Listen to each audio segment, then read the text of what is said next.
The House will be in order.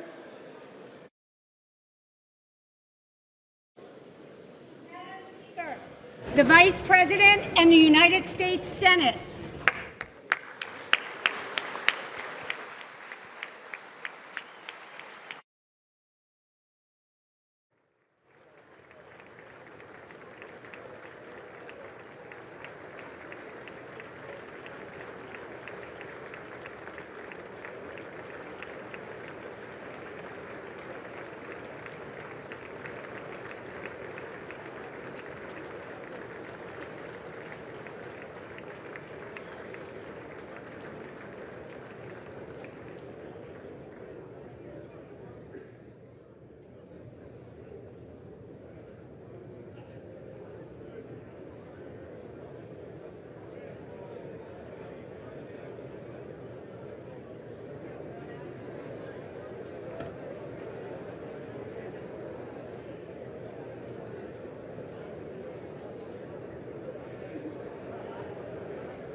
The joint session will come to order.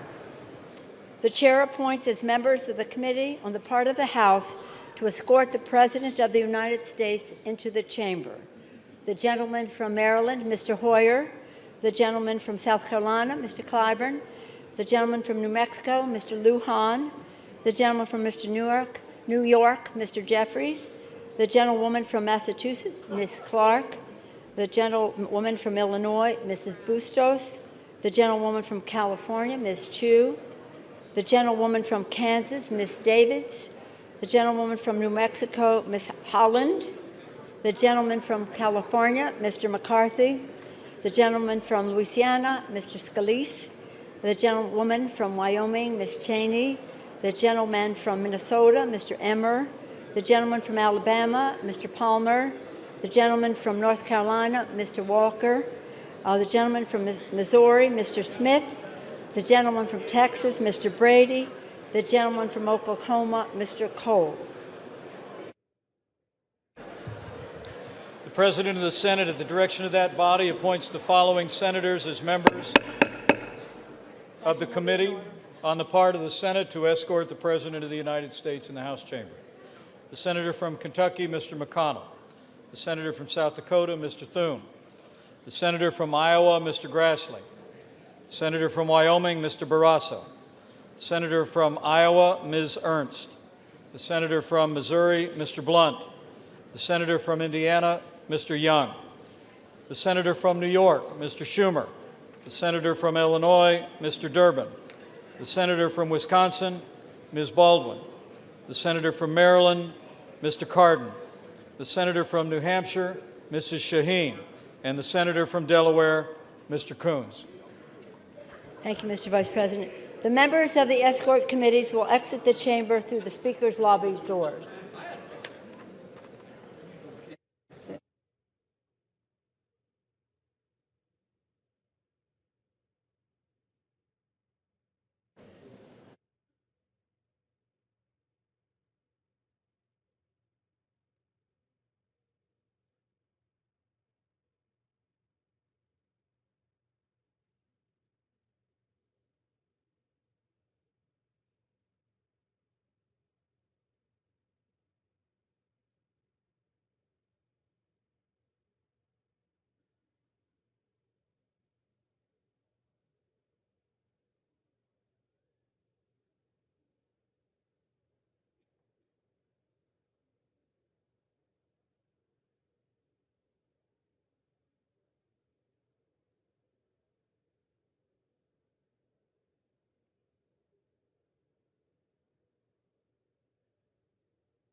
Madam Speaker, the Dean of the Diplomatic Corps.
Speaker, the Chief Justice and Associate Justices of the Supreme Court.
Madam Speaker, the President's Cabinet.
Madam Speaker, the President of the United States.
Members of Congress, the President of the United States.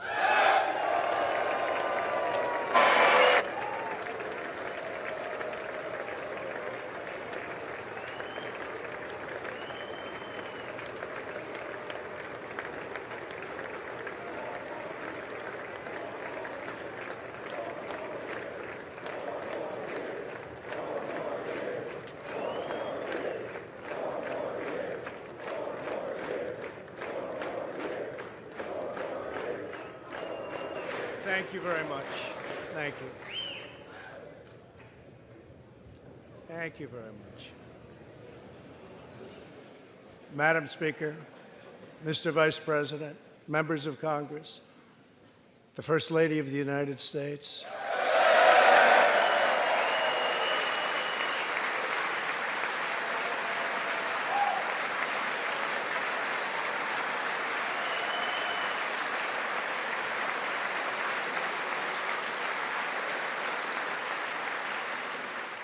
and my fellow citizens, 3 years ago, we launched the Great American Comeback. Tonight, I stand before you to share the incredible results.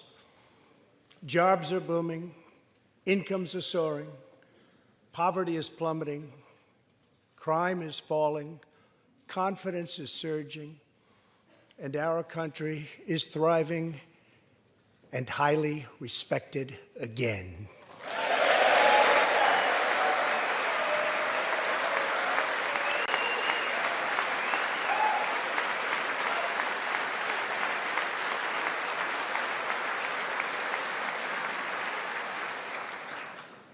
America's enemies are on the run. America's fortunes are on the rise, and America's future is blazing bright. The years of economic decay are over.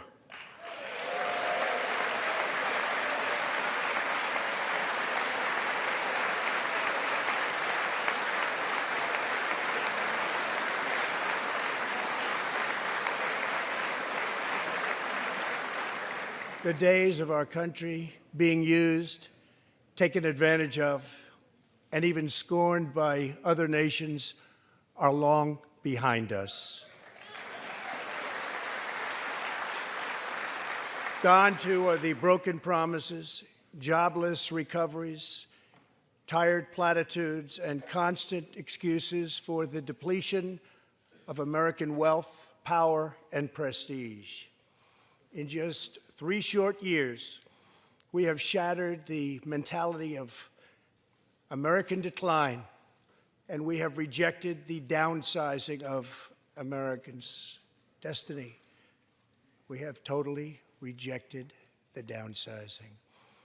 We're moving forward at a pace that was unimaginable just a short time ago, and we are never, ever going back.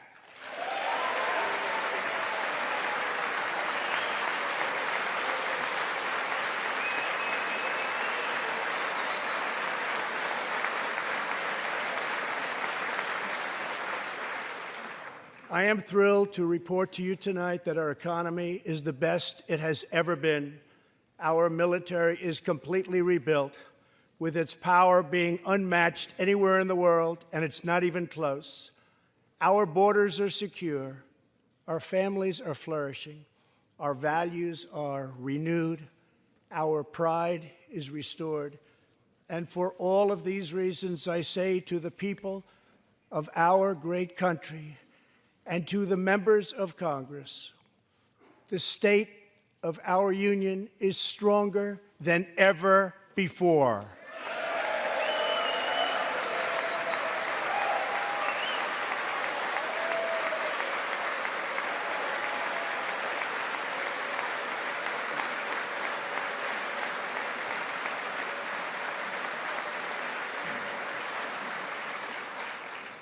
The vision I will lay out this evening demonstrates how we are building the world's most prosperous and inclusive society, one where every citizen can join in America's unparalleled success, and where every community can take part in America's extraordinary rise.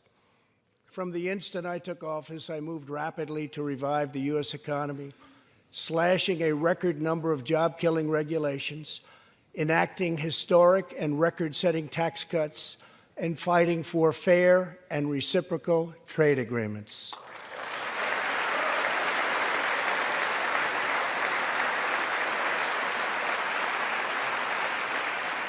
Our agenda is relentlessly pro-worker, pro-family, pro-growth, and most of all, pro-American.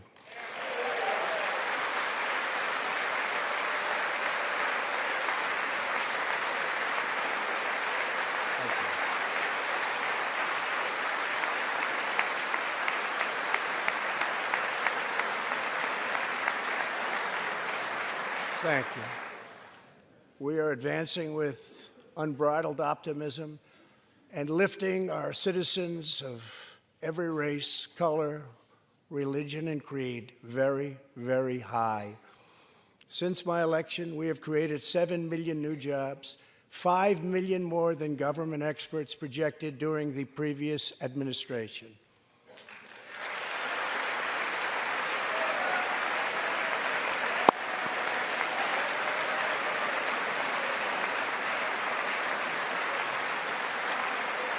The unemployment rate is the lowest in over half a century.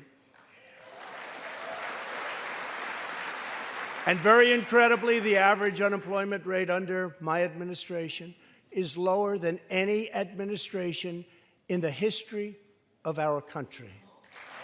Yeah.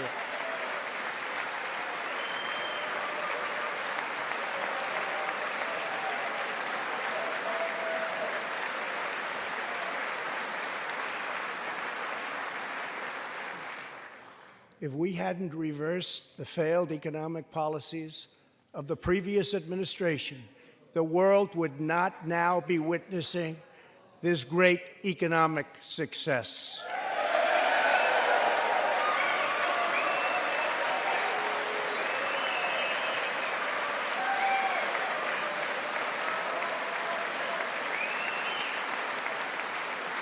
The unemployment rate for African Americans, Hispanic Americans, and Asian Americans has reached the lowest levels in history.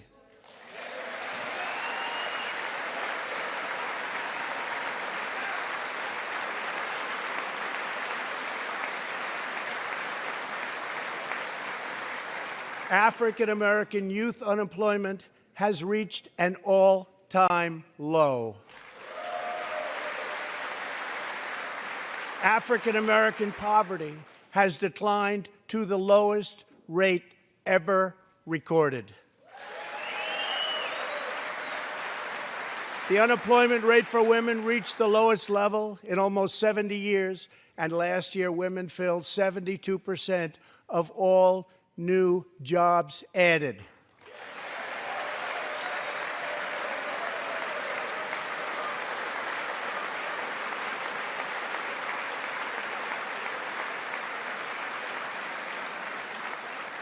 The veterans' unemployment rate dropped to a record low.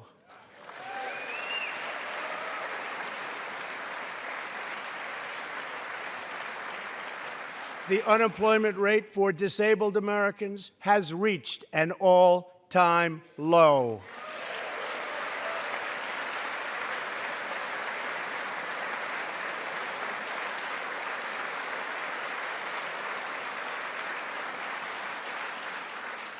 Workers without a high school diploma have achieved the lowest unemployment rate recorded in U.S. history.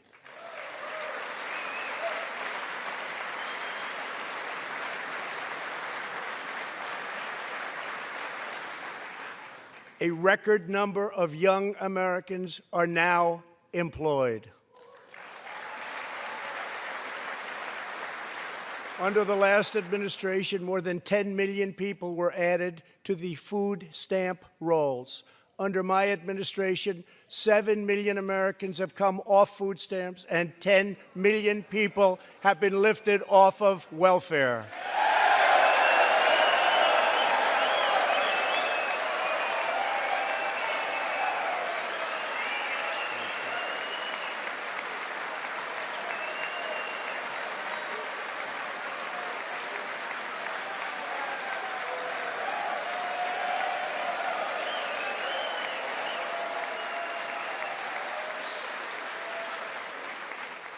In 8 years under the last administration, over 300,000 working-age people dropped out of the workforce.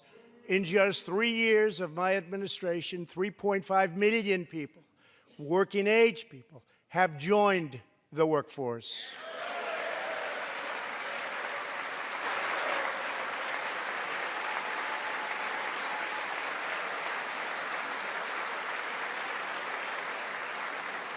Since my election, the net worth of the bottom half of wage earners has increased by 47%, 3 times faster than the increase for the top 1%.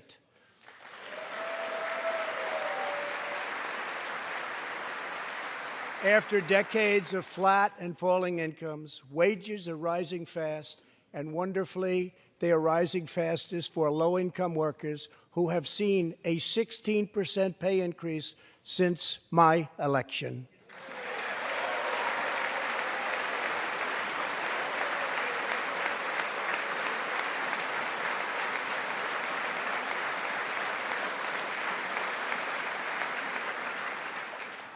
This is a blue-collar boom.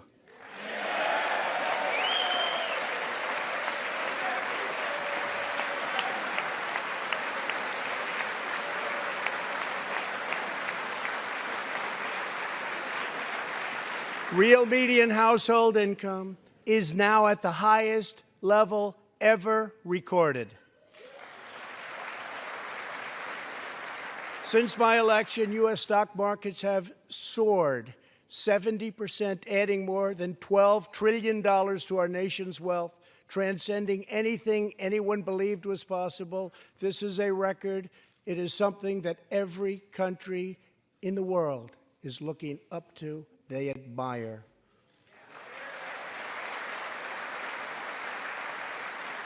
Consumer confidence has just reached amazing new highs. All of those millions of people with 401ks and pensions are doing far better than they have ever done before, with increases of 60, 70, 80, 90, and 100% and even more. Jobs and investments are pouring into 9,000 previously neglected neighborhoods, thanks to Opportunity Zones, a plan spearheaded by Senator Tim Scott as part of our great Republican tax cuts.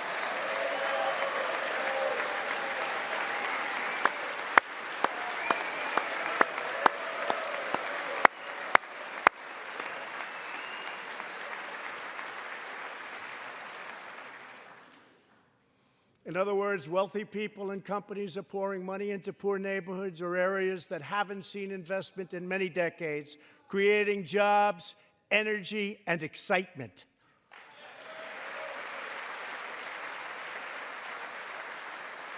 This is the first time that these deserving communities have seen anything like this.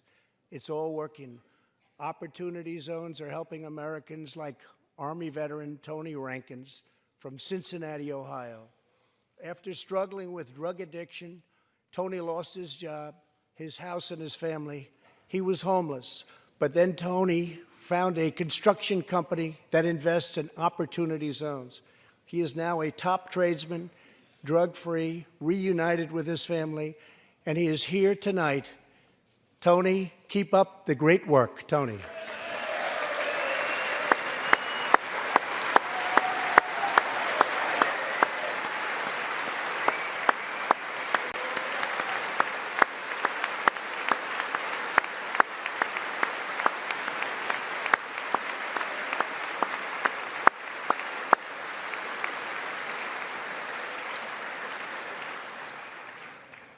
Thank you, Tony. Our roaring economy has, for the first time ever, given many former prisoners the ability to get a great job and a fresh start. This second chance at life is made possible because we passed landmark criminal justice reform into law. Everybody said that criminal justice reform couldn't be done, but I got it done, and the people in this room got it done.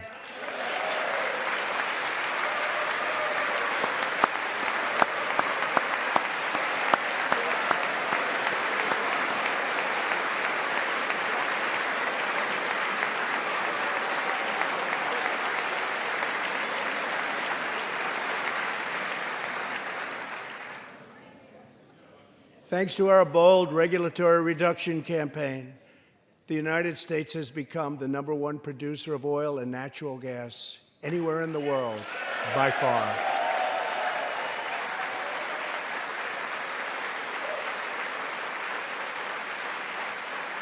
With the tremendous progress we have made over the past 3 years, America is now energy independent, and energy jobs, like so many other elements of our country, are at a record high.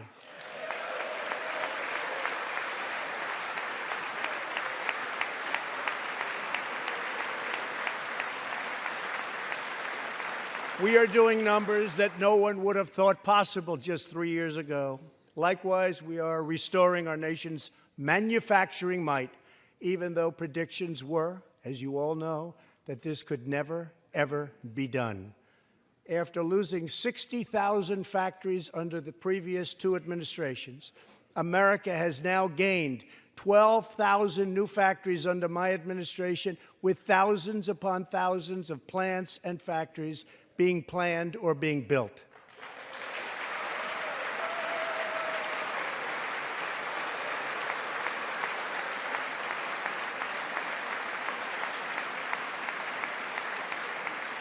Companies are not leaving. They are coming back to the USA. The fact is that everybody wants to be where the action is, and the United States of America is indeed the place where the action is.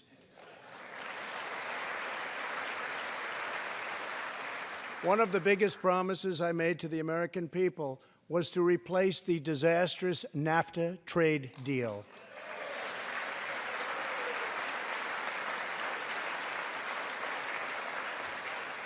In fact, unfair trade is perhaps the single biggest reason that I decided to run for president. Following NAFTA's adoption, our nation lost 1 in 4 manufacturing jobs. Many politicians came and went, pledging to change or replace NAFTA, only to do so, and then absolutely nothing happened. But unlike so many who came before me, I keep my promises. We did our job.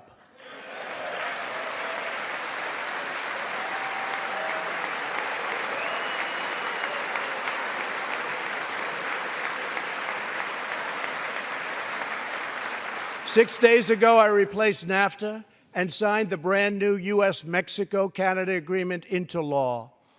The USMCA will create nearly 100,000 new high-paying American auto jobs and massively boost exports for our farmers, ranchers, and factory workers.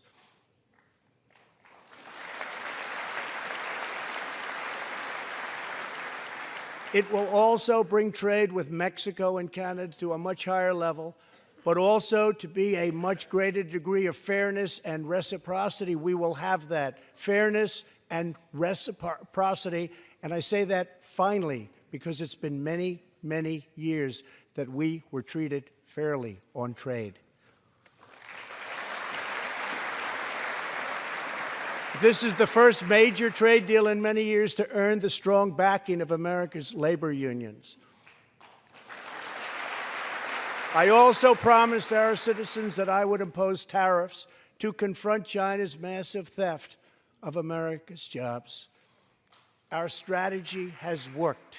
Days ago, we signed the groundbreaking new agreement with China that will defend our workers, protect our intellectual property, bring billions and billions of dollars into our treasury, and open vast new markets for products made and grown right here in the USA.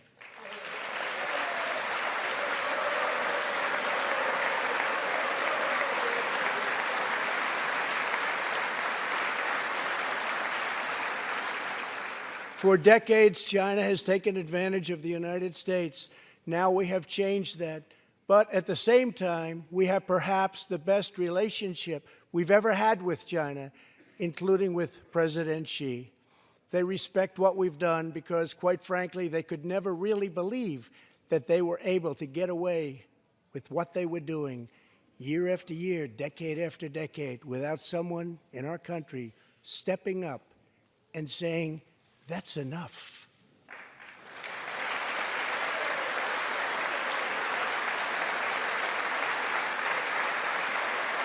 Now we want to rebuild our country, and that's exactly what we're doing. We are rebuilding our country. As we restore American leadership throughout the world, we are once again standing up for freedom in our hemisphere. That's why my administration reversed the failing policies of the previous administration on Cuba.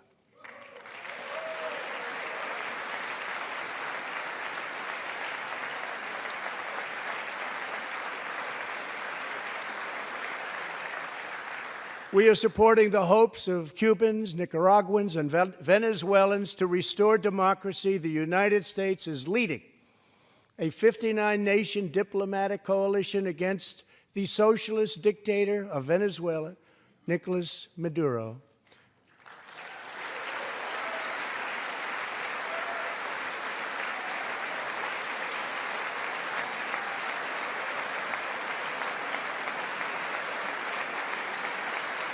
Maduro is an illegitimate ruler, a tyrant who brutalizes his people, but Maduro's grip on tyranny will be smashed and broken.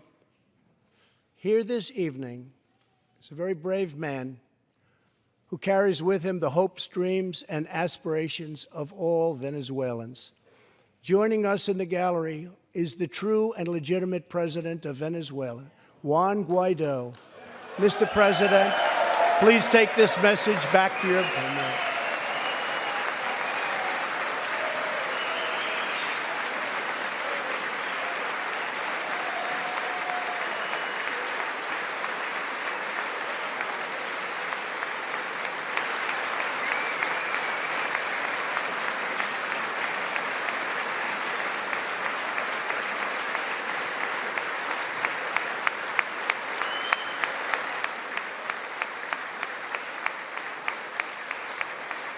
Thank you, Mr. President. Great honor. Thank you very much. Please take this message back that all Americans are united with the Venezuelan people in their righteous struggle for freedom. Thank you very much, Mr. President.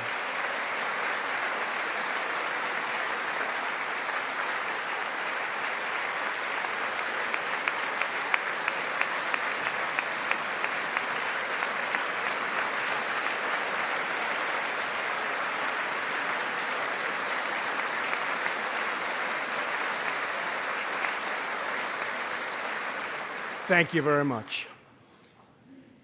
Socialism destroys nations, but always remember, freedom unifies the soul.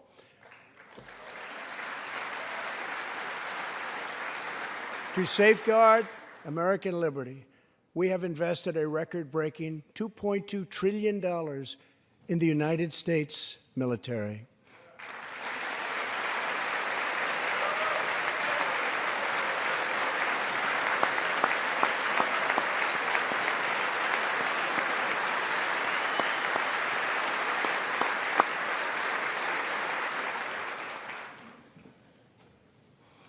We have purchased the finest planes, missiles, rockets, ships, and every other form of military equipment, and it's all made right here in the USA.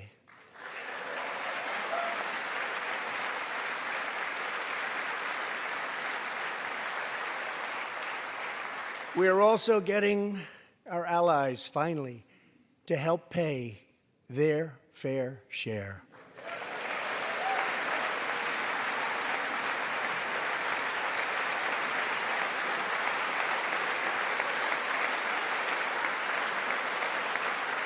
I have raised contributions from other NATO members by more than $400 billion, and the number of allies meeting their minimum obligations has more than doubled. And just weeks ago, for the first time since President Truman established the Air Force, more than 70 years earlier, we created a brand new branch of the United States Armed Forces. It's called the Space Force. Very important.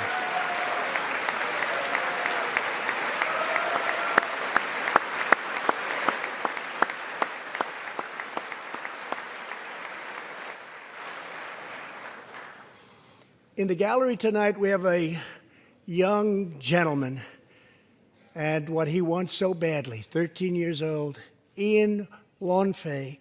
He's an 8th grader from Arizona. Ian, please stand up. Ian has always dreamed of going to space. He was the first in his class and among the youngest at an aviation academy. He aspires to go to the Air Force Academy, and then he has his eye on the Space Force. As Ian says, most people look up at space. I want to look down on the world.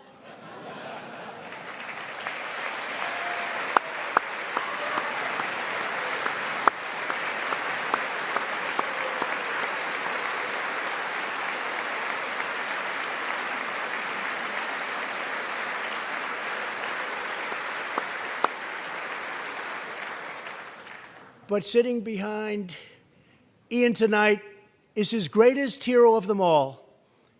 Charles Magee was born in Cleveland, Ohio, 1 century ago. Charles is one of the last surviving Tuskegee Airmen, the first black fighter pilots, and he also happens to be Ian's great-grandfather.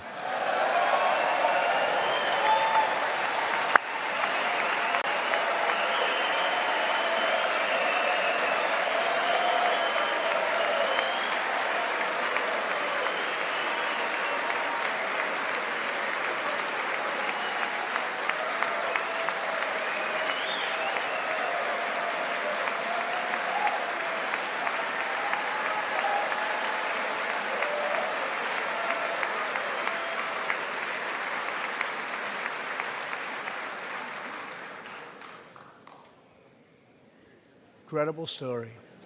After more than 130 combat missions in World War II, he came back home to a country still struggling for civil rights and went on to serve America in Korea and Vietnam.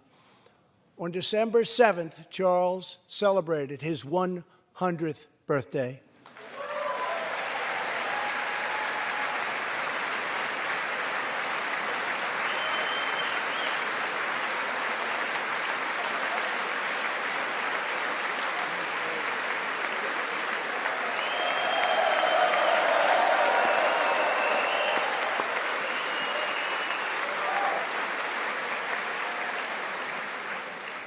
A few weeks ago, I signed a bill promoting Charles Magee to Brigadier General, and earlier today, I pinned the stars on his shoulders in the Oval Office. General Magee, our nation salutes you. Thank you, sir.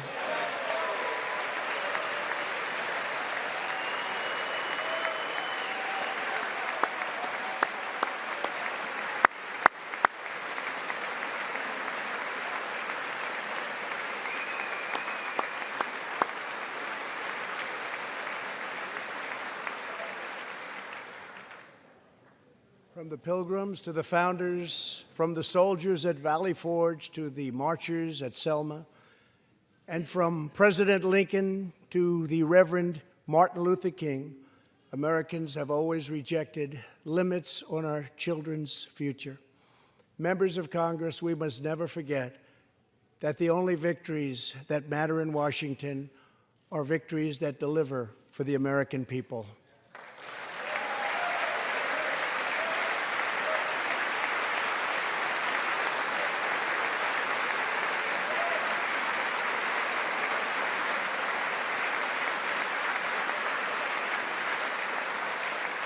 The people are the heart of our country. Their dreams are the soul of our country, and their love is what powers and sustains our country. We must always remember that our job is to put America first.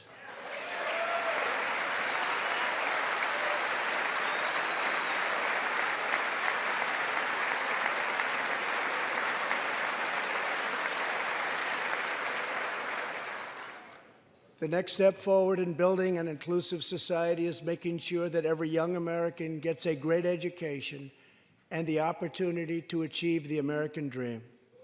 Yet for too long, countless American children have been trapped in failing government schools. To rescue these students, 18 states have created school choice in the form of opportunity scholarships. The programs are so popular that tens of thousands of students remain on a waiting list. One of those students is Janiyah Davis, a fourth grader from Philadelphia. Janiyah.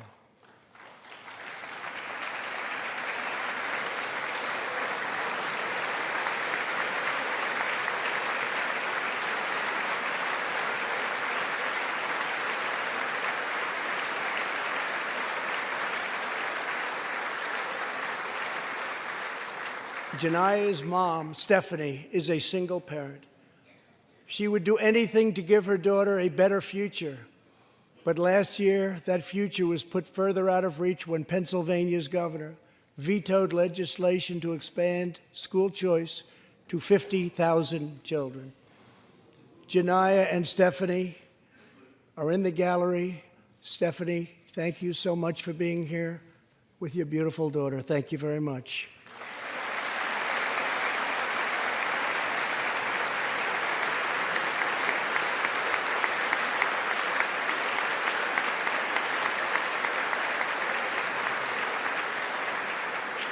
But Janiyah, I have some good news for you, because I am pleased to inform you that your long wait is over. I can proudly announce tonight that an opportunity scholarship has become available. It's going to you, and you will soon be heading to the school of your choice.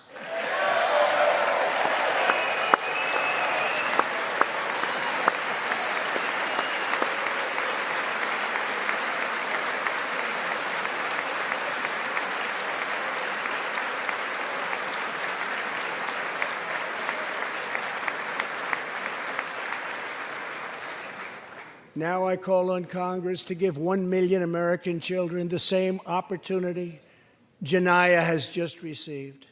Pass the Education Freedom Scholarships and Opportunities Act, because no parent should be forced to send their child to a failing government school.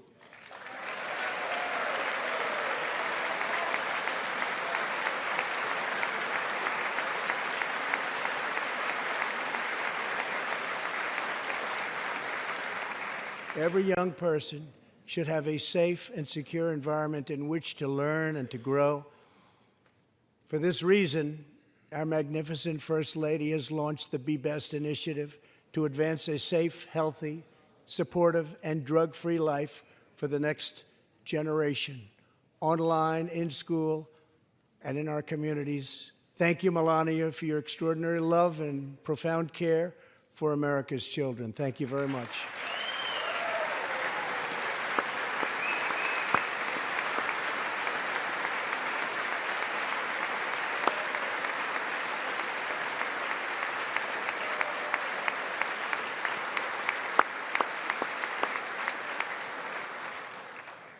My administration is determined to give our citizens the opportunities they need, regardless of age or background. Through our pledge to American workers, over 400 companies will also provide new jobs and education opportunities to almost 15 million Americans.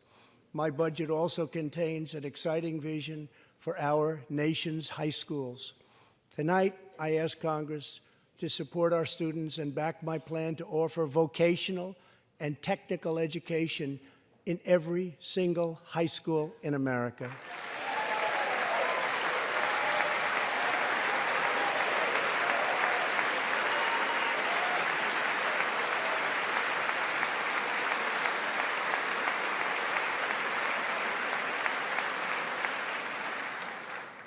To expand equal opportunity, I am also proud that we achieved record and permanent funding for our nation's historically black colleges and universities.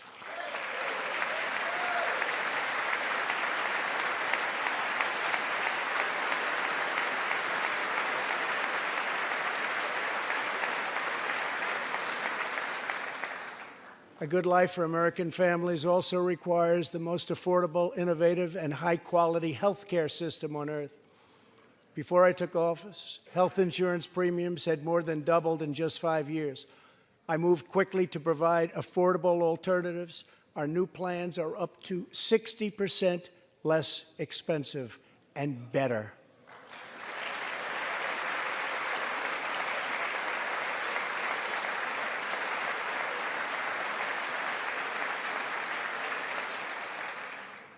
I've also made an ironclad pledge to American families. We will always protect patients with pre-existing conditions.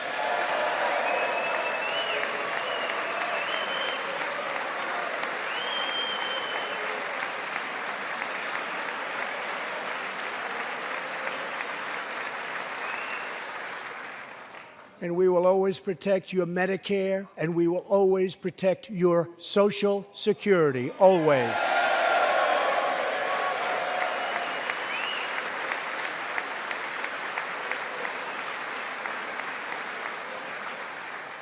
The American patient should never be blindsided by medical bills.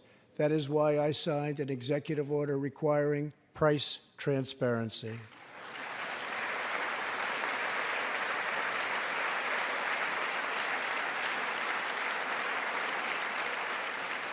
Many experts believe that transparency, which will go into full effect at the beginning of next year, will be even bigger than health care reform. It will save families massive amounts of money for substantially better care. But as we work to improve Americans' health care, there are those who want to take away your health care, take away your doctor, and abolish private insurance entirely.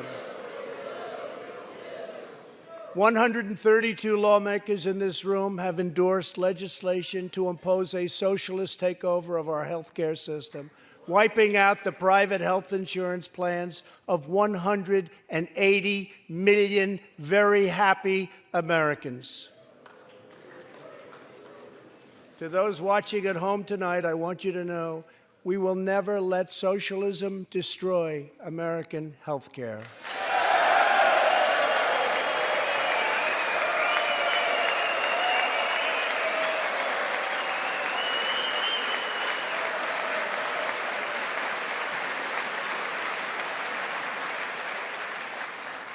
Over 130 legislators in this chamber have endorsed legislation that would bankrupt our nation by providing free taxpayer-funded health care to millions of illegal aliens, forcing taxpayers to subsidize free care for anyone in the world who unlawfully crosses our borders. These proposals would raid the Medicare benefits of our seniors and that our seniors depend on, while acting as a powerful lure for illegal immigration. That is what is happening in California and other states. Their systems are totally out of control, costing taxpayers vast and unaffordable amounts of money. If forcing American taxpayers to provide unlimited free health care to illegal aliens sounds fair to you, then stand with the radical left. But if you believe that we should defend American patients and American seniors, then stand with me and pass legislation to prohibit free government health care for illegal aliens.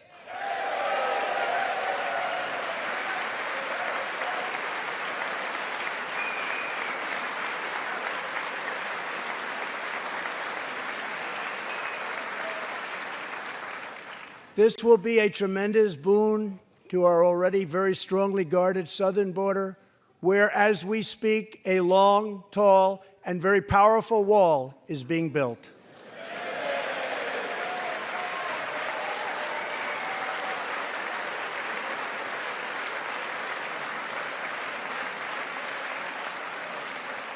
We have now completed over 100 miles and have over 500 miles fully completed in a very short period of time. Early next year, we will have substantially more than 500 miles completed. My administration is also taking on the big pharmaceutical companies. We have approved a record number of affordable generic drugs, and medicines are being approved by the FDA at a faster clip than ever before.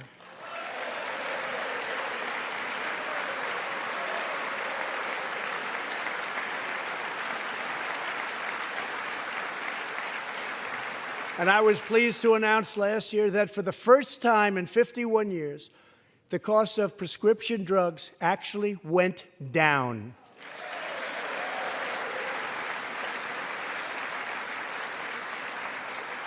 And working together, Congress can reduce drug prices substantially from current levels.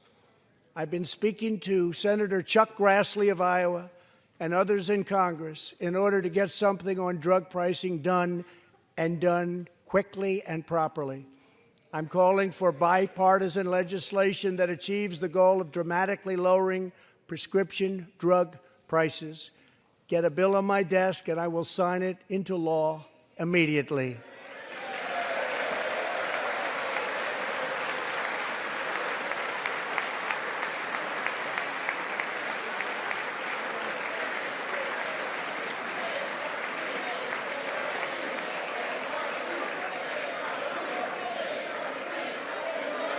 With unyielding commitment, we are curbing the opioid epidemic. Drug overdose deaths declined for the first time in nearly 30 years. Among the states hardest hit, Ohio is down 22%, Pennsylvania is down 18%, Wisconsin is down 10%, and we will not quit until we have beaten the opioid epidemic once and for all.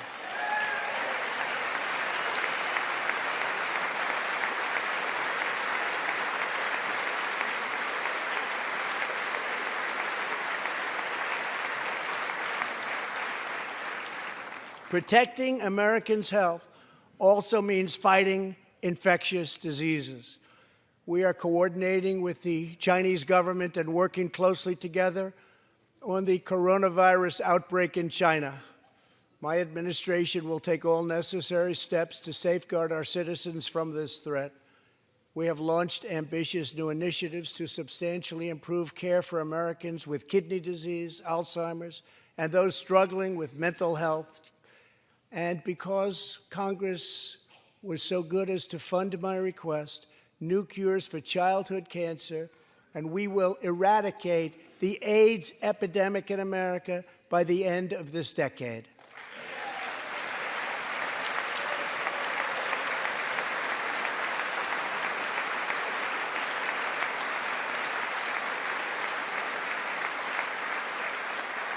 Almost every American family knows the pain when a loved one is diagnosed with a serious illness. Here tonight is a special man, beloved by millions of Americans, who just received a stage 4 advanced cancer diagnosis. This is not good news, but what is good news is that he is the greatest fighter and winner that you will ever meet. Rush Limbaugh, thank you for your decades of tireless devotion to our country.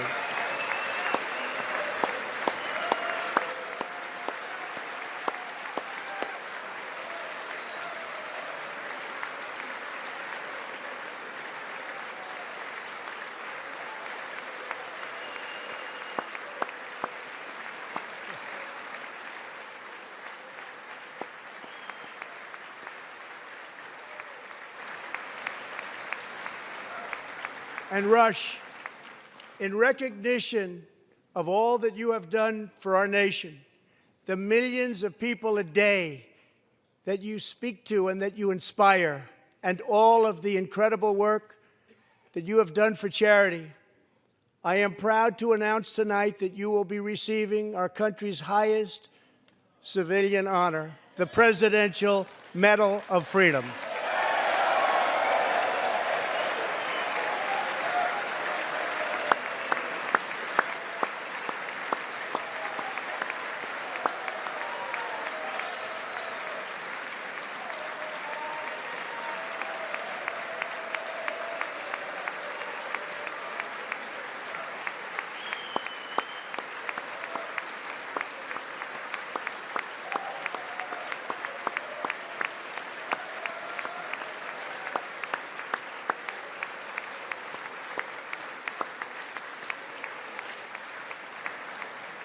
I will now ask the First Lady of the United States to present you with the honor, please.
Rush and Catherine, congratulations. Thank you, Catherine.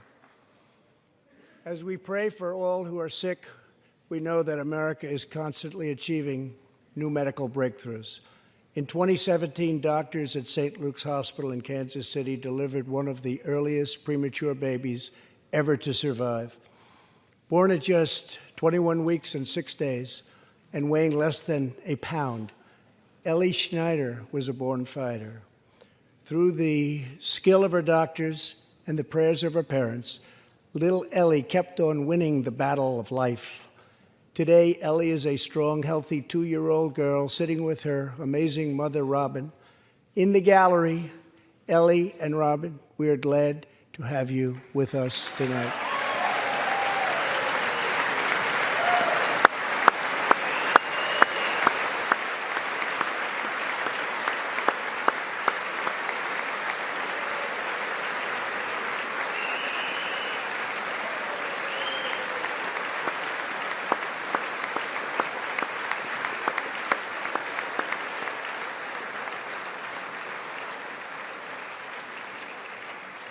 Ellie reminds us that every child is a miracle of life. And thanks to modern medical wonders, 50% of very premature babies delivered at the hospital where Ellie was born now survive. It's an incredible thing. Thank you very much. Our goal should be to ensure that every baby has the best chance to thrive and grow just like Ellie. That is why I'm asking Congress to provide an additional $50 million to fund neonatal research for America's youngest patients.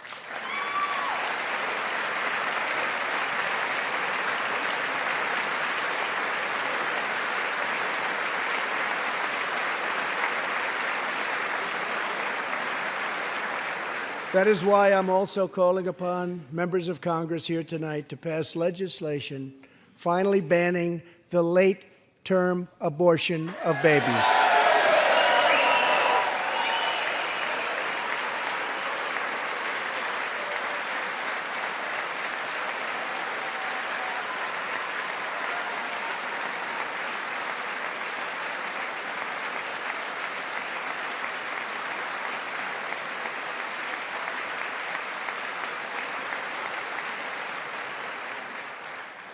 Whether we are Republican, Democrat, or Independent, surely we must all agree that every human life is a sacred gift from God.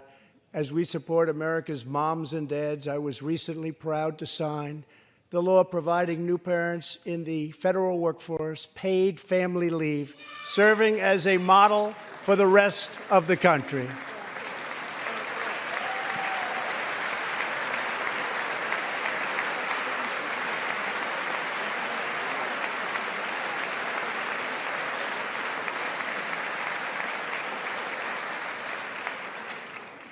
Now I call on Congress to pass the bipartisan Advancing Support for Working Families Act, extending family leave to mothers and fathers all across our nation.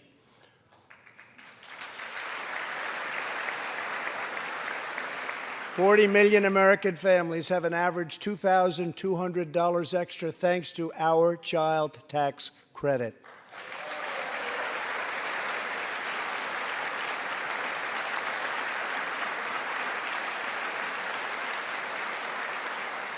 I've also overseen historic funding increases for high-quality child care, enabling 17 states to help more children, many of which have reduced or eliminated their wait lists altogether. And I sent Congress a plan with a vision to further expand access to high-quality child care and urge you to act immediately. To protect the environment, days ago, I announced that the United States will join the 1 Trillion Trees Initiative, an ambitious effort to bring together government and private sector to plant new trees in America and all around the world.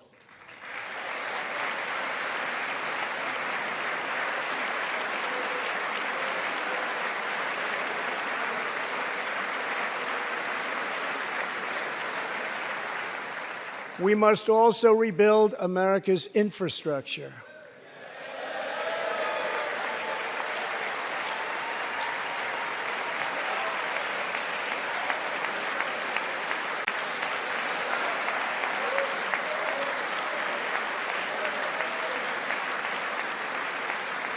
I ask you to pass Senator John Barrasso's highway bill to invest in new roads, bridges, and tunnels all across our land.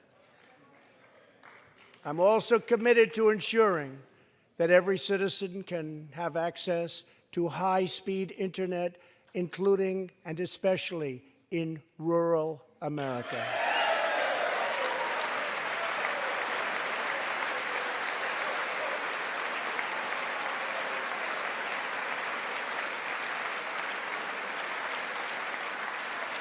A better tomorrow for all Americans also requires us to keep America safe. That means supporting the men and women of law enforcement at every level, including our nation's heroic ICE officers.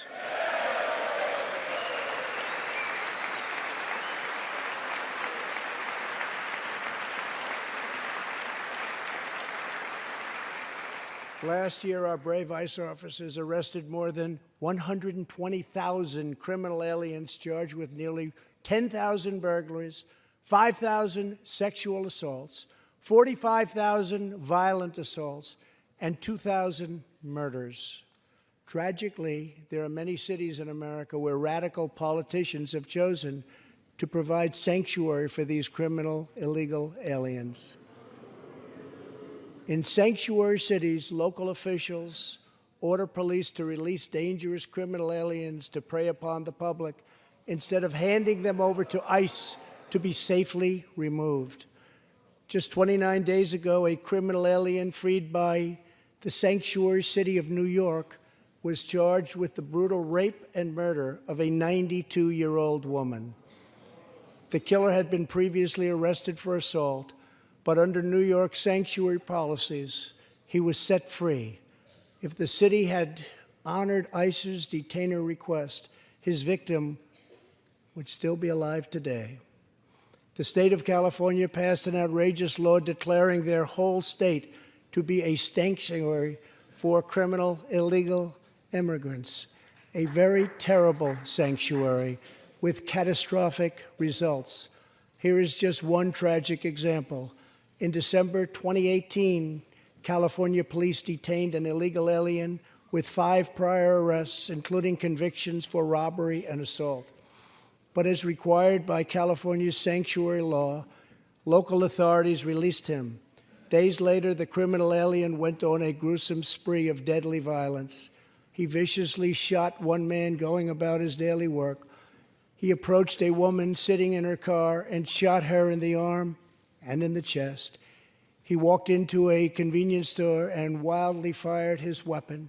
He hijacked a truck and smashed into vehicles, critically injuring innocent victims. One of the victims is a terrible, terrible situation. Died, 51-year-old American named Rocky Jones. Rocky was at a gas station when this vile criminal fired 8 bullets at him from close range, murdering him in cold blood. Rocky left behind a devoted family, including his brothers, who loved him more than anything else in the world. One of his grieving brothers is here with us tonight. Jody, would you please stand? Jody, thank you.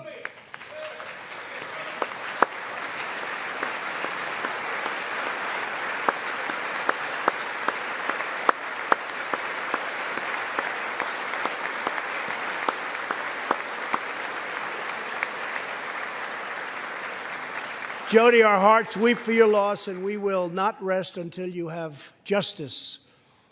Senator Tom Tillis has introduced legislation to allow Americans like Jody to sue sanctuary cities and states when a loved one is hurt or killed as a result of these deadly practices.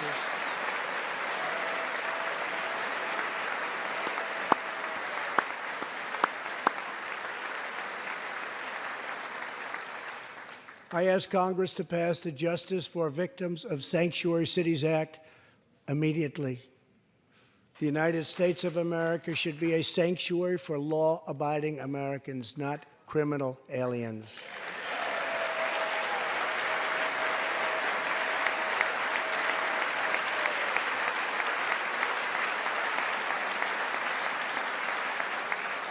In the last 3 years, ICE has arrested over 5,000 wicked human traffickers, and I have signed 9 pieces of legislation to stamp out the menace of human trafficking domestically and all around the globe.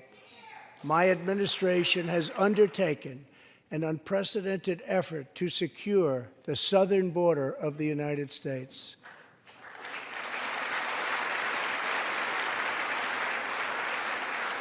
Before I came into office, if you showed up illegally on our southern border and were arrested, you were simply released and allowed into our country, never to be seen again. My administration has ended catch and release.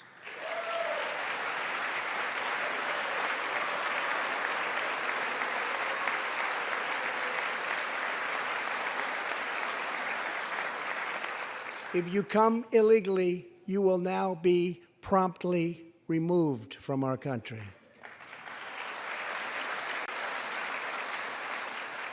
Very importantly, we entered into historic cooperation agreements with the governments of Mexico, Honduras, El Salvador, and Guatemala.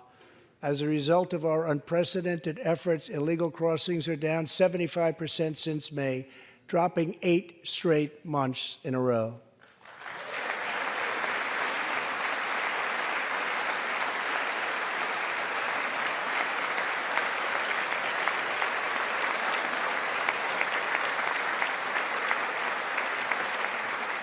And as the wall rapidly goes up, drug seizures rise, and the border crossings are going down and going down very rapidly. Last year, I traveled to the border in Texas and met Chief Patrol Agent Raul Ortiz. Over the last 24 months, Agent Ortiz and his team have seized more than 200,000 pounds of poisonous narcotics, arrested more than 3,000 human smugglers, and rescued more than 2,000 migrants. Days ago, Agent Ortiz was promoted to Deputy Chief of Border Patrol, and he joins us tonight. Chief Ortiz, please stand.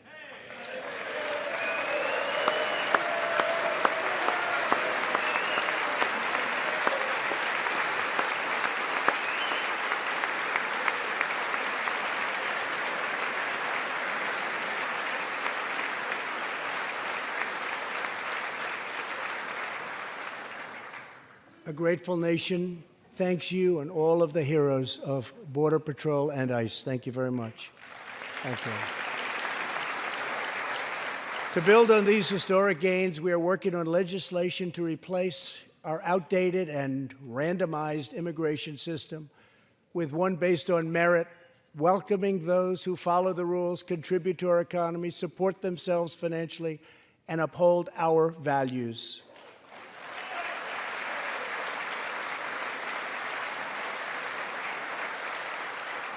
With every action, my administration is restoring the rule of law and reasserting the culture of American freedom.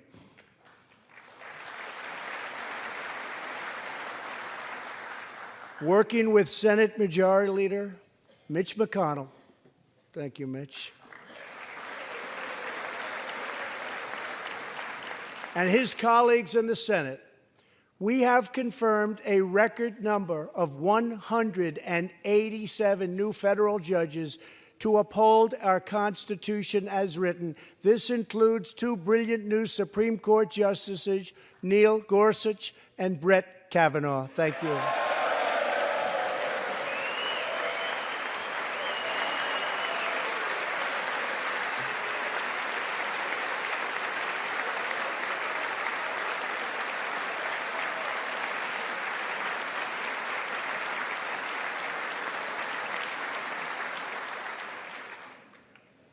And we have many in the pipeline.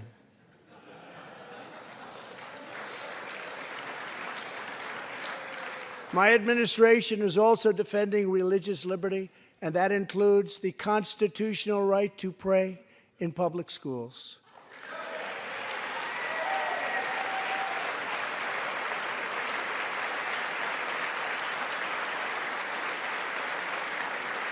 In America, we don't punish prayer. We don't tear down crosses. We don't ban symbols of faith. We don't muzzle preachers and pastors. In America, we celebrate faith. We cherish religion. We lift our voices in prayer, and we raise our sights to the glory of God. Just as we believe in the First Amendment, we also believe in another constitutional right that is under siege all across our country. So long as I am president, I will always protect your Second Amendment right to keep and bear arms.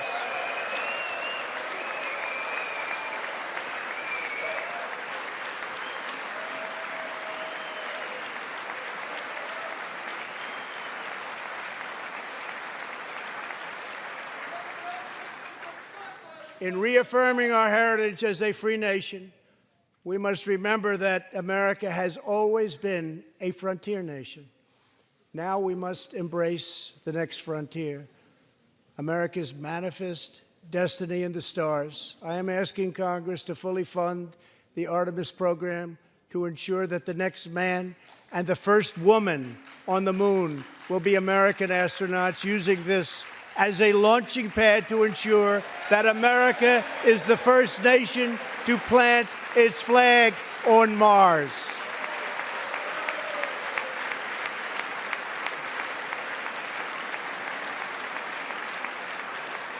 My administration is also strongly defending our national security and combating radical Islamic terrorism.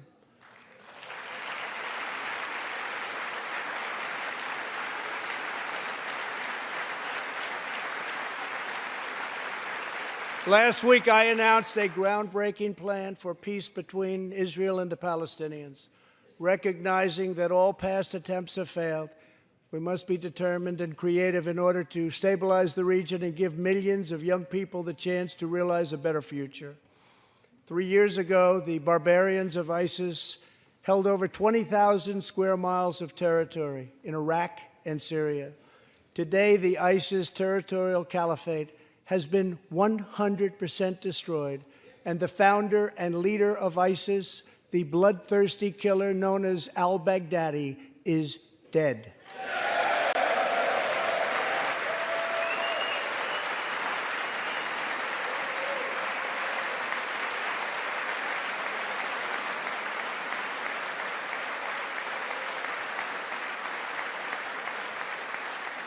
We are joined this evening by Carl and Marcia Muller. After graduating from college, their beautiful daughter, Carla, became a humanitarian aid worker. She once wrote, "Some people find God in church. Some people find God in nature.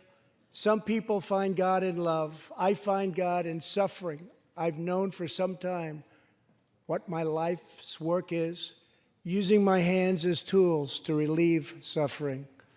In 2013, while caring for suffering civilians in Syria, Kayla was kidnapped, tortured, and enslaved by ISIS and kept as a prisoner of al-Baghdadi himself. After more than 500 horrifying days of captivity, al-Baghdadi murdered young, beautiful Kayla. She was just 26 years old.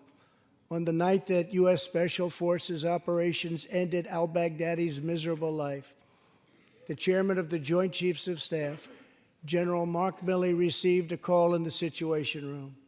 He was told that the brave men of the elite Special Forces team that so perfectly carried out the operation had given their mission a name, Task Force 814. It was a reference to a special day, August 14th, Kayla's birthday. Carl and Marcia, America's warriors, never forgot Kayla, and neither will we. Thank you.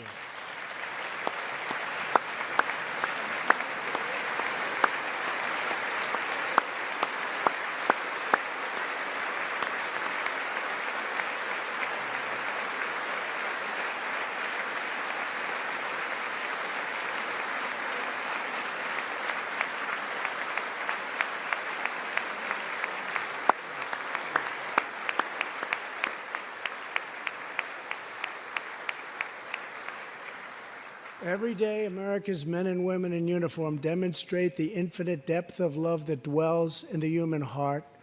One of these American heroes was Army Staff Sergeant Christopher Hake. On his second deployment to Iraq in 2008, Sergeant Hake wrote a letter to his one-year-old son, Gage. "I will be with you again," he wrote to Gage. "I will teach you to ride your first bike, build your first sandbox, watch you play sports, and see you have kids also. I love you, son. Take care of your mother. I am always with you, Daddy." On Easter Sunday of 2008, Chris was out on patrol in Baghdad when his Bradley fighting vehicle was hit by a roadside bomb. That night, he made the ultimate sacrifice for our country. Sergeant Hake now rests in eternal glory in Arlington, and his wife, Kelly, is in the gallery tonight, joined by their son, who is now a 13-year-old and doing very, very well. To Kelly and Gage, Chris will live in our hearts forever. He is looking down on you now. Thank you.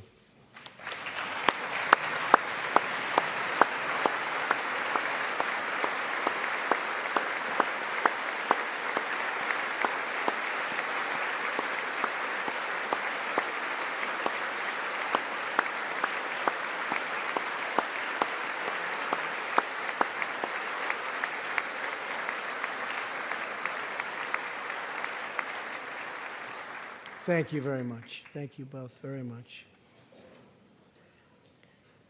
The terrorist responsible for killing Sergeant Hake was Qasem Soleimani, who provided the deadly roadside bomb that took Chris's life. Soleimani was the Iranian regime's most ruthless butcher, a monster who murdered or wounded thousands of American service members in Iraq. As the world's top terrorist, Soleimani orchestrated the deaths of countless men, women, and children. He directed the December assault and went on to assault U.S. forces in Iraq, was actively planning new attacks when we hit him very hard. And that's why last month, at my direction, the U.S. military executed a flawless precision strike that killed Soleimani and terminated his evil reign of terror forever.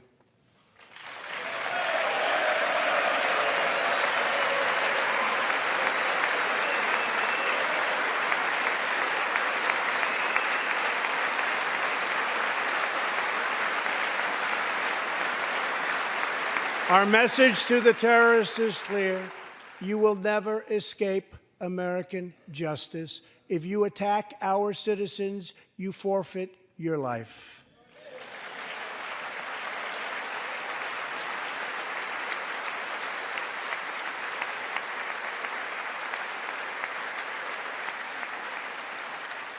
In recent months, we have seen proud Iranians raise their voices against their oppressive rulers.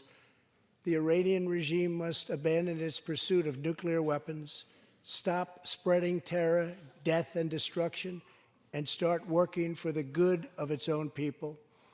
Because of our powerful sanctions, the Iranian economy is doing very, very poorly. We can help them make a very good and short-time recovery. It can all go very quickly, but perhaps they are too proud or too foolish to ask for that help. We are here. Let's see which road they choose. It is totally up to them.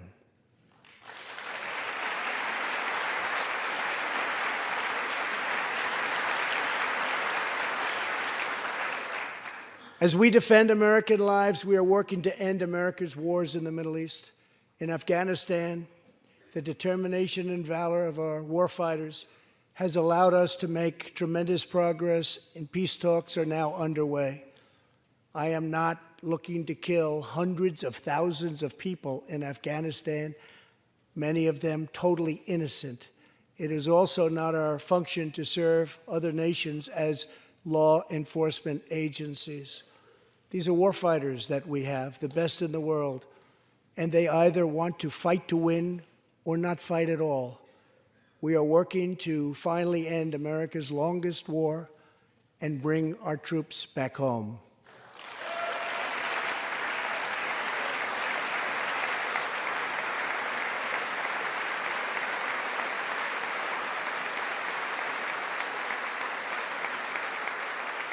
War places a heavy burden on our nation's extraordinary military families, especially spouses like Amy Williams from Fort Bragg, North Carolina, and her two children, 6-year-old Eliana and 3-year-old Rowan.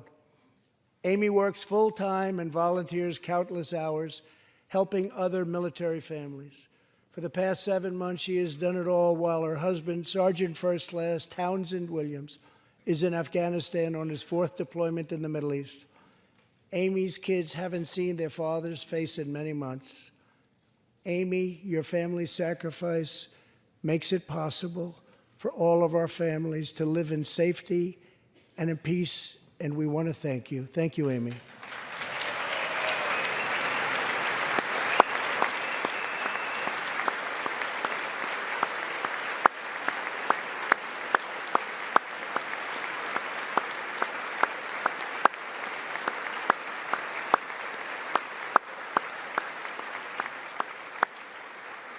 But Amy, there is one more thing. Tonight we have a very special surprise. I am thrilled to inform you that your husband is back from deployment. He is here with us tonight, and we couldn't keep him waiting any longer.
Welcome home, Sergeant Williams. Thank you very much.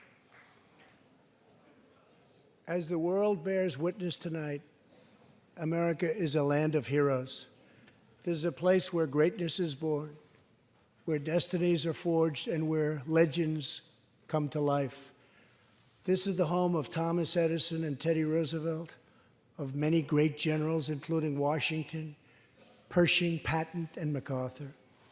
This is the home of Abraham Lincoln, Frederick Douglass, Amelia Earhart, Harriet Tubman, the Wright brothers, Neil Armstrong, and so many more. This is the country where children learn names like Wyatt Earp, Davy Crockett, and Annie Oakley. This is the place where the Pilgrims landed at Plymouth and where Texas patriots made their last stand at the Alamo.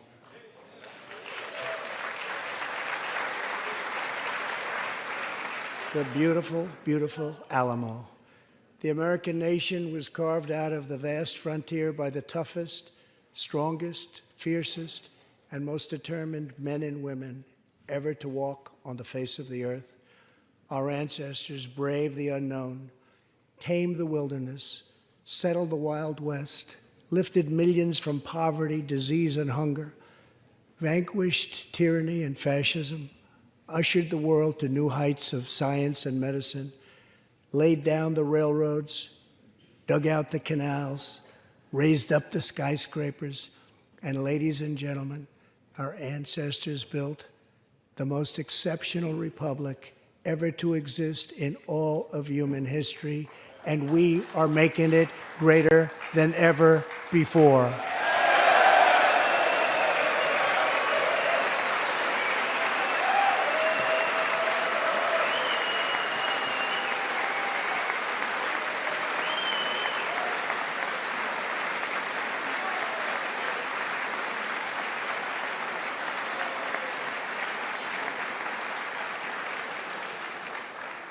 This is our glorious and magnificent inheritance.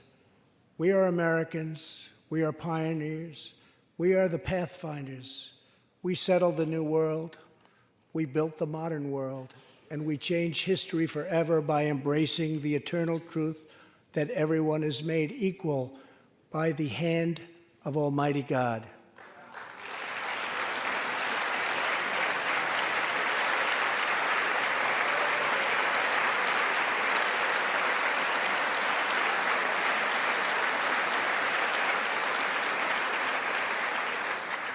America is the place where anything can happen. America is the place where anyone can rise. And here, on this land, on this soil, on this continent, the most incredible dreams come true. This nation is our canvas, and this country is our masterpiece. We look at tomorrow and see unlimited frontiers just waiting to be explored. Our brightest discoveries are not yet known. Our most thrilling stories are not yet told. Our grandest journeys are not yet made. The American age, the American epic, the American adventure has only just begun. Our spirit is still young. The sun is still rising. God's grace is still shining. And my fellow Americans, the best is yet to come. Thank you, God bless you, and God bless America. Thank you very much.